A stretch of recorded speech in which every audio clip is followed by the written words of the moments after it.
Dahil sa sipag at tiyaga, natupad ang pangarap ng dating Pinay housemate sa Salalah, Oman na magkaroon ng sariling restaurant business. Kaya natulungan niya ang ilang kamag-anak at kababayan na magkaroon ng trabaho. Mula Oman, ibida mo yan, Rowan Soldevilla.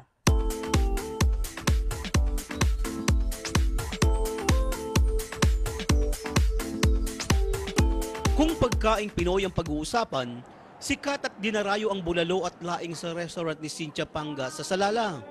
Mahigit 22 taon na rito si Cynthia at mag-isa niyang tinataguyod ang 3 niyang anak dahil iniwan siya ng kanyang asawa. Lahat ginampanan ko. Naglinis ng bahay, nagluto, naglalaba, nagpaplansya, naglilinis ng sakyan at napakasakit yun. Umiiyak ako na mag-isa pero wala akong magawa dahil sa pamilya ko. Tinis ko yun.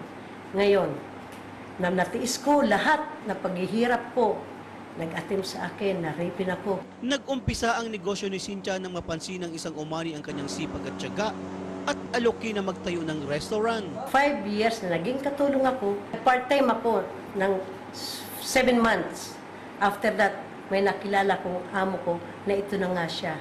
Nasang offer niya sa akin, gusto mo Cynthia, kumuha ko ng restaurant or offeran kita, kaya mo mag-manage ng restaurant. High school lang at walang alam sa pagpapalakad ng negosyo si Cynthia, pero tinanggap niya ang alok ng Omani. Simula noon, nag-umpisa ng umasenso si Cynthia.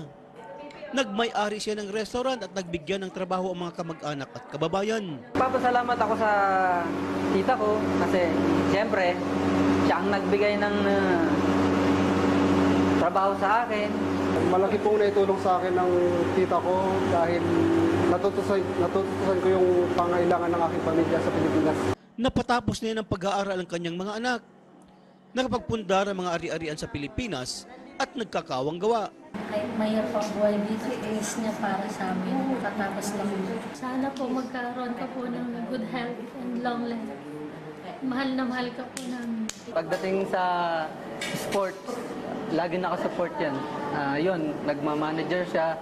Most of the time, sinasagot niya yung uniform. Balak ni Cynthia na ipasa sa kanyang mga anak ang kanyang negosyo sa Salalah at magnegosyo sa Pilipinas sakaling umuwi na siya para magretiro.